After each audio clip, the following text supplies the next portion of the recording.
So most children learn about climate change at school, but one South African teenager will get first-hand experience of the effects of global warming. 19-year-old Nzuzo is preparing for an epic journey to the South Pole. And in the process, he'll become the youngest black person to ever complete the trek.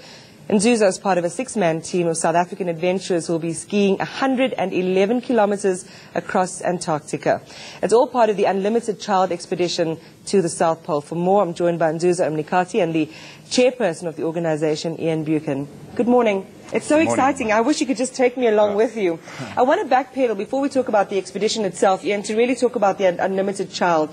And some of the work you do is so key in the rural communities in South Africa. More importantly, you provide developmental toys to children who desperately need it, who wouldn't have it otherwise. Why is it so important that this kind of learning equipment is provided for children below the age of 3? Aman, you have children yourself, so you'd understand this, okay? A child from the age of 0 to 6 years, if they don't get educational toys, as in a good creche, their potential in life, for example, is limited to, say, 3 out of 10. Yours and mine is 10 out of 10. So that child, even at age 7, you can give them the best teachers in the world. You will never take their potential beyond about 3 or 4. So they are doomed to a life of poverty forever. We are fixated on matric results. We need to be fixated on educational toys and creches. So we now have got a program going called the Unlimited Child. We have 14,000 children in the Valley of 1,000 Hills impacted on that at the moment, and we hope to shift the nation as a result. Yeah, and one of the ways you're hoping to do that, and I'm sorry I got the stat right, so it's between the ages of 0 and 6. That's really your window of opportunity. If you miss it, you're pretty much the die is cast. Okay, so what you need now is a flag bearer of sorts to take the cause and to raise awareness about the need for such toys and to generate more energy around the work that you do. How did you happen upon Nzuzo? Okay, so we were going down to the South Pole and we thought, what a wonderful opportunity to find a flag bearer who could represent the kids. So we went to the creches and we found a lady who happened to be his aunt, okay, and we then interviewed him. Now, you can imagine these 5 people getting him into a room, this youngster, and we're like grilling him because we've got to share a tent with him there at minus 60. He's got to be tough in his mind. And we needed a guy who had great values, who'd come from a tough background, and he matched those criteria. Yeah, good hygiene habits, my producer's telling me, right? Yeah. We know what that means, especially when you're in a confined space. Exactly. I want to bring it over to you. First of all, you're a stunning young man, and you know you exude so much great energy, and yet you've had a really hard path that you've had to traverse. Before heading for this expedition, which has so many pitfalls and needs so much preparation, you've actually been through so much in your life emotionally. You've actually had your own sort of expedition to the Antarctica of your own soul, really, over the last 17 years. Man. Tell us about that.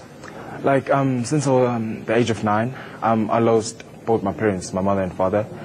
And since then, I've been supported by my grandmother and so that, for the past few years. And, you know, it's been tough, really tough. And while this South Pole expedition is like the same example that I had in life. Yes, and you know, people for what you've been through. Yeah, hey, it's really hard. Were you excited when Ian and them got you together? Besides talking about whether you'd all match in a tent together. I am excited. You know, going to this strange place. Because I have many reasons why. I mean, I decided that, hey, I'm going to the South Pole. Due to the reason I've never been on a plane, never before. You know, it's many reasons. And before that, I made a lot of things. And, you know, with all the support and Unlimited, because we're training together. And most of all, the hardest training we're actually doing is the freezer training, which is like... I mean, we're looking at these visuals now. So this is pretty much where you guys are going.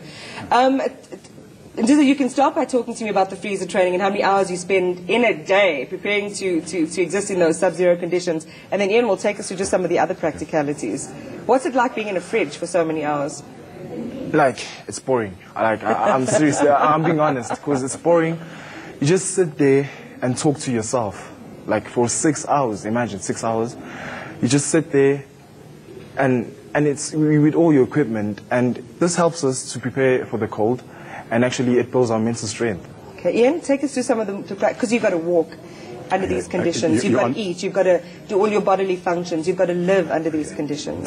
Just to give you an idea, you're in a sleeping bag, and that's about what shows up. Okay, and you got to get dressed in your sleeping bag, because can you imagine getting out of the bag and saying, God, you know, what a wonderful day, and then trying to put a boot on that is at minus 60 degrees. It doesn't work like that. You've got to have all of that in your bag to warm it up.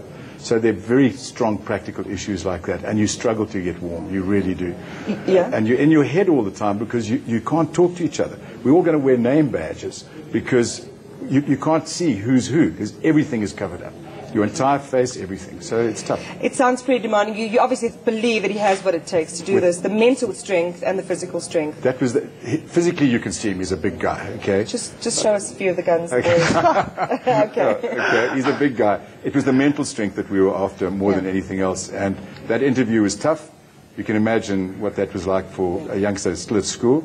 And he came through flying colours. We were very happy to take him along with us. Well, we hope to keep track of your journey. And Nzuzo, a quick word to matrics out there, and just a quick word about, are you excited about this trip?